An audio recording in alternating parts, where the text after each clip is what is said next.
Hello friends, welcome to real crime stories. Uttar Pradesh மாநிலத்தில் இருக்க மனோகர்பூர் கிராமத்தில் 50 வயசாகக்கூடிய ஜிதேந்திர குமார் வாழ்ந்துட்டு இருக்காரு. இவரோட தொழில் விவசாயம். சில நேரங்களில் கூலி வேலைக்கு கூட போவார். இவருக்கும் பக்கத்து கிராமத்தை சேர்ந்த சப்னா தேவி கூட கல்யாணமாகி 2 பேரும் மனோகர்பூர் கிராமத்தில் வாடகை வீட்டில் இவங்களோட வாழ்க்கையை ரொம்பவே சந்தோஷமாக ஆரம்பிச்சிருக்காங்க. கல்யாணத்துக்கு அப்புறமா சப்னா கணவருக்கு உதவியா வேலைக்கு போகவும் ஆரம்பிச்சிருக்காங்க. 2 பேரோட வருமானம் இவங்களோட வாழ்க்கை செலவுக்கு போதுமானதாகவே இருந்திருக்கு. 1 வருஷம் கழிச்சு இந்த தம்பதிக்கு ஒரு பெண் குழந்தை பிறந்திருக்கு. அந்த குழந்தைக்கு ஷிவானி அப்படின்னு பேர் வச்சு சப்னா தம்பதி ரொம்பவே பாசமாக வளர்க்கவும் ஆரம்பிச்சிருக்காங்க. மகள் பிறந்ததுக்கு அப்புறமா ஜிதேந்திர குமாருக்கு பொறுப்பு அதிகமாகிருக்கு. அதிகமாக உழைக்கவும் ஆரம்பிச்சிருக்காரு. சப்னாவும் ஷிவானியை நல்லாவே படிக்க வைக்கணும், அவளை நல்ல ஒரு நிலைமைக்கு கொண்டு வரணும் அப்படின்னு நினச்சிக்கிட்டு அந்த குழந்தைய வளர்க்க ஆரம்பிச்சிருக்காங்க. ஷிவானி ஸ்கூல் போக ஆரம்பித்ததுக்கு அப்புறமா திரும்பவும் சப்னா வேலைக்கு போக ஆரம்பிச்சிருக்காங்க. பல வருஷமாக எந்த ஒரு பிரச்சனையுமே இல்லாமல் இவங்களோட வாழ்க்கை ரொம்பவே சந்தோஷமாக போய்கிட்டு இருக்கு. ஷிவானிக்கும் 18 வயசு ஆகுது. ஜிதேந்திர குமார் என்ன நினைக்கிறாருன்னா, தன்னோட மகளுக்கு கல்யாணம் பண்ணி வச்சிடணும், கல்யாணம் பண்ணி வச்சுட்டா தன்னோட கடமை முடிஞ்சிரும் அப்படின்னு நினச்சி ஷிவானிக்கு வரன் பார்க்க ஆரம்பிச்சிருக்காரு. சொந்தக்காரங்க தெரிஞ்சவங்க மூலமாக வரனும் தேடியிருக்காரு. இவங்களோட வசதிக்கு ஏற்ற மாதிரி ஒரு இடம் அமைஞ்சிட்டா பரவாயில்லன்னு தான் ஜிதேந்திர குமார் நினைக்கிறாரு. அந்த நேரத்தில் தான் ராகுல் குமார் அப்படிங்கிற பையனோட வரன் இவருக்கு கிடைக்குது. ராகுல் உத்தரகாண்ட் மாநிலத்தில் இருக்க ருத்ராப்பூரில் வேலை பார்த்துட்டு இருக்காரு. இவரோட சொந்த ஊர் உத்தரப்பிரதேச மாநிலத்தில் ஒரு கிராமம். ஷிவானியோட ஜாதகம் ராகுலோட பொருத்தமாக இருக்கிறனால ஜிதேந்திர குமார் அடுத்த கட்ட வேலையை ஆரம்பிச்சிருக்காரு. ராகுலோட வீட்டுக்கு போயிட்டு அவங்களோட பேரண்ட்ஸ் கூட இந்த கல்யாண விஷயமா பேச ஆரம்பிச்சிருக்காரு.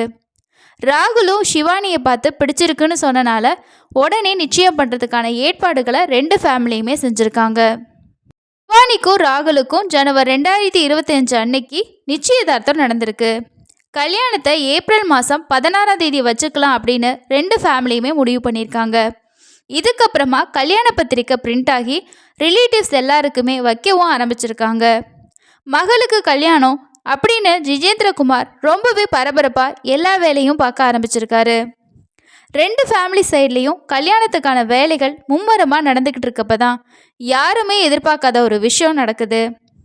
கல்யாணத்துக்கு வெறும் 9 நாள் இருக்கப்ப தான் சப்னா தேவி தன்னோட வருங்கால மருமகனான ராகுல் கூட ஊரை விட்டு ஓடி போயிட்டாங்க அப்படிங்கிற செய்தி கிராமத்தில் மட்டும் இல்லாமல் எல்லா செய்தி சேனல்கள் சோஷியல் மீடியாவில் எல்லாத்துலேயுமே ரொம்பவே வைரலாக பரவ ஆரம்பிச்சிருக்கு. வீட்டில் நைட்டு தூங்க போன அம்மா காலையில் காணாமல் போனதை பார்த்த ஷிவானி வீட்டில் இருக்க எல்லார்கிட்டையுமே இந்த விஷயத்த சொல்லியிருக்காங்க. இதை கேட்ட எல்லாரும் சப்னாவை தேடவும் ஆரம்பிக்கிறாங்க.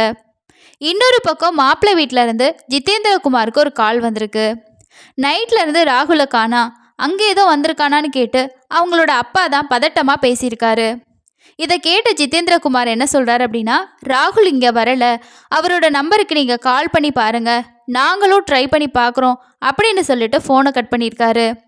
இதுக்கப்புறமா வீட்டில் மனைவியை காணா, அங்கே மாப்பிள்ளையை காணா. இதை 2ஐயும் வச்சு பார்க்கும்போது ஏதோ தப்பாக இருக்குன்னு சொல்லிட்டு எல்லாருமே யோசிக்க ஆரம்பிச்சிருக்காங்க. இந்த நேரத்தில் தான் அவங்க வீட்டில் இருக்கவங்களுக்கு முக்கியமான ஒரு விஷயம் ஞாபகத்துக்கு வந்திருக்கு.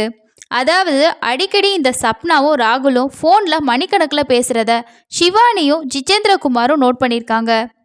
கல்யாணம் முடிவான நாளில் இருந்தே இதை 2 பேரும் பேசுகிற விஷயம் தொடர்ந்து நடந்துக்கிட்டே இருந்திருக்கு. எப்போ கேட்டாலுமே மாப்பிள்ளை கிட்ட கல்யாண விஷயமா தான் பேசுகிறேன், வேற ஒன்றுமே இல்லைன்னு சொல்லி தான் சப்னா சொல்லிக்கிட்டே இருந்திருக்காங்க.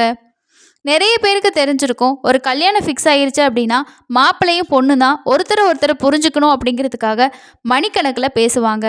ஆனால் இந்த கேஸில் மாமியாரும் மருமகனும் தான் அடிக்கடி பேசிகிட்டு இருந்திருக்காங்க. இந்த எல்லா விஷயத்தையும் கனெக்ட் பண்ணி பார்க்கும்போது கண்டிப்பாக இவங்க 2 பேரும் சேர்ந்து தான் எங்கேயாவது ஓடி போயிருக்கணும். போலீஸில் கம்ப்ளைண்ட் கொடுத்து கண்டுபிடிக்கலாம் அப்படின்னு முடிவு பண்ணி ஜிதேந்திர குமாரோட எல்லாருமே சேர்ந்து போலீஸ் ஸ்டேஷனுக்கு போயிருக்காங்க. போலீஸில் எல்லா விஷயங்களையும் சொல்லி ஜிதேந்திர குமார் கம்ப்ளைண்ட் கொடுக்குறாரு. கேஸை இன்னுமுமே ஸ்ட்ராங் ஆக்கணும்னு நினச்சி கம்ப்ளைண்ட்டில் இன்னும் சில விஷயங்களையும் ஆட் பண்ணியிருக்காரு. அதாவது தன்னோட மகளுக்கு கல்யாணத்துக்காக வாங்கி வச்சிருந்த நகைகளையும் பணத்தையும் தன்னோட மனைவியும் மருமகனும் எடுத்துக்கிட்டு ஓடி போயிட்டதாகவும் அதை கண்டுபிடிச்சு கொடுங்க அப்படின்னு சொல்லி தான் அந்த கம்ப்ளைண்ட்டில் மென்ஷன் பண்ணியிருக்காங்க. இதுக்கப்புறமா போலீஸ் ராகுல் சப்னாவை தேட ஆரம்பிச்சிருக்காங்க. இந்த தேடுதல் கிட்டத்தட்ட ஒரு 10 நாள் பக்கமாக தொடர்ந்துருக்கு. ஆனால் இவங்கள பற்றி போலீஸுக்கு எந்த ஒரு தகவலுமே பெருசாக கிடைக்கல. ஏன்னா 2 பேரோட ஃபோன் நம்பரும் சுவிட்ச் ஆஃபில் இருந்திருக்கு. ஸோ அதனால் இவங்க எங்கே இருக்காங்க, இவங்களோட கரண்ட் லொக்கேஷன் என்ன அப்படின்றத கண்டுபிடிக்கிறது போலீஸ்க்கு ஒரு பெரிய ஒரு சவாலான விஷயமாகவே இருந்திருக்கு. இன்னொரு பக்கம் இந்த கேஸ் பற்றின விஷயம் நியூஸ் ஆகட்டும் சோஷியல் மீடியா ஆகட்டும் ரொம்பவே வைரலாக ஸ்ப்ரெட் ஆகிட்டு இருந்திருக்கு.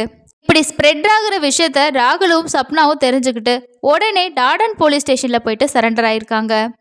ஒரு வழியாக இந்த கேஸில் சம்மந்தப்பட்டவங்களை பிடிச்சாச்சு அப்படின்னு நினச்ச போலீஸ் சப்னா கொடுத்த ஸ்டேட்மெண்ட்டை கேட்டு இன்னுமே ஷாக் ஆகியிருக்காங்க.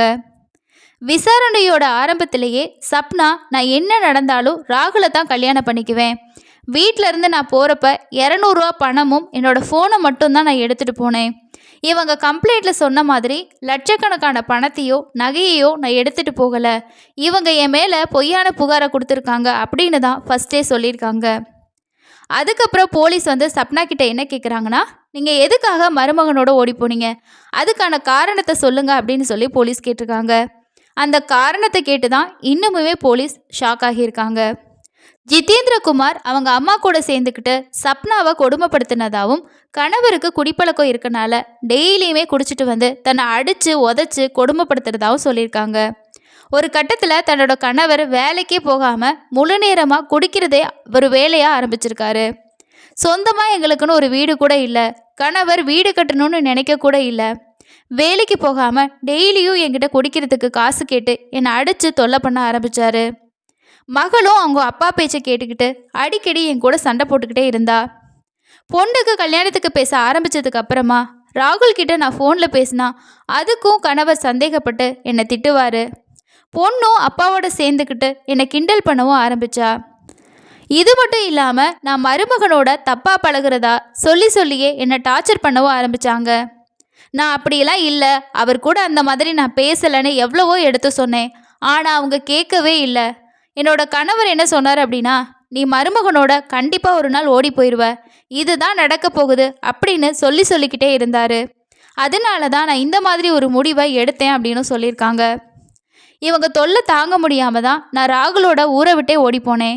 இனிமே என்னோட வாழ்க்கை ராகுலோட தான், எங்களை வாழ விடுங்க அப்படின்னு சொல்லி போலீஸ்கிட்ட கேட்டிருக்காங்க. அது மட்டும் இல்லாமல் எனக்கு கணவரோட வாழ பிடிக்கலை, அவர் கூட விவாகரத்து ஆனாலும் சரி ஆகாட்டும் சரி நான் ராகுல் கூட தான் இருப்பேன், இதுதான் என்னோட கடைசி முடிவு அப்படின்னு சொல்லி போலீஸ்கிட்ட ரொம்பவே ஸ்ட்ராங்காக சொல்லியிருக்காங்க. இதுக்கப்புறம் இந்த கேஸில் போலீஸ் என்ன பண்ணுறது அப்படின்னு தெரியாமல் அடுத்ததாக ராகுல் கிட்ட விசாரிக்க ஆரம்பிச்சிருக்காங்க. ராகுல் கிட்ட நடத்தின விசாரணையில் அவர் என்ன சொல்கிறார் அப்படின்னா, இந்த சப்னா தேவி என்னை வீட்டில் இருந்து நீங்கள் கூட்டிகிட்டு போகலை அப்படின்னா நான் சூசைட் பண்ணிக்குவேன் அப்படின்னு என்கிட்ட மிரட்டினாங்க. நான் நைட்டுக்கு அலிகார் பஸ் ஸ்டாண்டில் உங்களுக்காக வெயிட் பண்ணுவேன், நீங்கள் வரல அப்படின்னா நான் தற்கொலை பண்ணிக்குவேன், என்னோட சாவுக்கு காரணம் ராகுல் தானே எழுதி வச்சுட்டு செத்து போயிடுவேன் அப்படின்னு சொல்லி சொன்னாங்க. எங்கே அவங்க சொன்ன மாதிரியே சூசைட் பண்ணிக்கிட்டாங்க அப்படின்னா என்ன பண்ணுறது அப்படின்னு பயந்து போயிட்டு தான் அவங்க கூட ஓடி போனேன். நாங்கள் 2 பேரும் ஓடி போகிறதுக்கு எங்களோட ஃப்ரெண்ட்ஸு தான் எங்களுக்கு ஹெல்ப் பண்ணாங்க. ஃப்ரெண்ட்ஸோட ஹெல்ப் மூலமாக முதல்ல நாங்கள் 2 பேரும் லக்னோவுக்கு போனோம். அதுக்கப்புறமா அங்கேருந்து பஸ்ஸில் முசாப்பூருக்கு போனோம். அங்கே தான் போலீஸ் எங்களை தேடுற விஷயம் தெரிஞ்சு போலீஸ் ஸ்டேஷனுக்கு சரண்டர் ஆனோம் அப்படின்னு சொல்லியிருக்காரு. இது மட்டும் இல்லாமல் இவங்க கம்ப்ளைண்ட்டில் சொன்ன மாதிரி நகையையோ பணத்தையோ அவங்க எடுத்துகிட்டு வரல. ஸோ அவங்க வரும்போது 200 ரூபா காசும் அவங்களோட ஃபோன் மட்டும்தான் எடுத்துகிட்டு வந்தாங்க அப்படின்னு இந்த ராகுல் போலீஸ்கிட்ட சொல்லியிருக்கான்.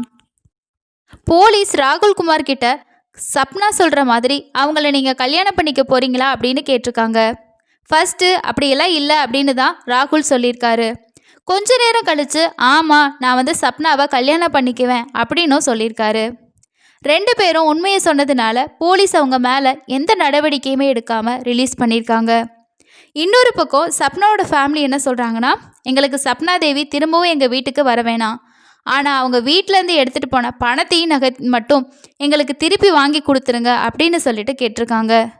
கல்யாணத்துக்கு 10 நாள் இருக்கும்போது ஒரு மாமியார் மருமகன் கூட ஓடி போயிட்டாலே, எதனால இவங்க இப்படி பண்ணாங்க அப்படின்னு சொல்லிட்டு 10 நாளாக இவங்க 2 பேத்தையும் தேடிட்டு இருந்த போலீஸ் இவங்களை அரெஸ்ட் பண்ணி அதுக்கப்புறமா இவங்க கிட்ட விசாரிச்சனால இந்த விஷயங்கள் எல்லாமே தெரிய வந்திருக்கு.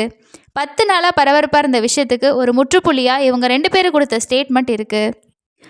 மகளை கல்யாணம் பண்ணிக்க போகிற மாப்பிள்ளைய மாமியார் கூட்டிகிட்டு ஓடின சம்பவம் போலீஸில் மட்டும் இல்லாமல் எல்லாரையுமே ஆச்சரியப்பட வச்சிருக்கு. இந்த ராகுல்குமார் பெண்ணோட தப்பி ஓடுற சம்பவம் இது முதல் முறை இல்லைன்னு சொல்லியிருக்காங்க. இதுக்கு முன்னாடி ஏற்கனவே ஒரு பொண்ணு கூட இவர் ஓடிப்போன விஷயமும் போலீஸோட விசாரணையில் தெரிய வந்திருக்கு. அதாவது சரியாக 1 வருஷத்துக்கு முன்னாடி இந்த ராகுலோட பக்கத்து கிராமத்தை சேர்ந்த ஒரு பொண்ணு கூட இவர் ஓடி போயிருக்காரு. 2 மாதம் அந்த பொண்ணு கூட இருந்துட்டு அதுக்கப்புறமா இவர் திரும்பி வந்திருக்காரு. அந்த டைமில் அந்த ஓடிப்போன பொண்ணோட ஃபேமிலியிலேருந்து யாருமே போலீஸ் ஸ்டேஷனில் கம்ப்ளைண்ட் கொடுக்கல. அதனால தான் போலீஸ் இவர் மேலே ஆக்ஷன் எடுக்கலை அப்படின்றதும் இந்த சம்பவம் மூலமாக இந்த விஷயம் வெளியில் வந்திருக்கு. இந்த சம்பவம் பற்றி நீங்கள் என்ன நினைக்கிறீங்க அப்படின்னு சொல்லிட்டு கமெண்ட் செக்ஷனில் ஷேர் பண்ணுங்கள். நிறைய சம்பவங்களில் நம்ம பார்த்துருப்போம். ஒரு வீட்டில் மாமியாருக்கும் மருமகனுக்கும் இருக்கக்கூடிய தகாத உறவு, அதே மாதிரி மருமக மாமனாருக்கு இருக்கக்கூடிய உறவுகள், ஒவ்வொரு உறவுக்குமே ஒவ்வொரு புனிதமான அர்த்தங்கள் இருக்குது. ஸோ அதை தாண்டி இந்த தவறான உறவுக்குள்ளே போகிற எல்லா விஷயங்களுமே யாராவது ஒருத்தவங்களோட வாழ்க்கையை பாதிக்கிறது தான் நம்ம பார்த்துட்டே இருப்போம். இது போன்ற சம்பவங்கள் உங்களுக்கு தொடர்ந்து தெரிஞ்சுக்கணும் அப்படின்னா நம்ம சேனலை சப்ஸ்கிரைப் பண்ணிக்கோங்க. அடுத்த இன்னொரு ஸ்க்ரைமில் சந்திக்கலாம். நன்றி.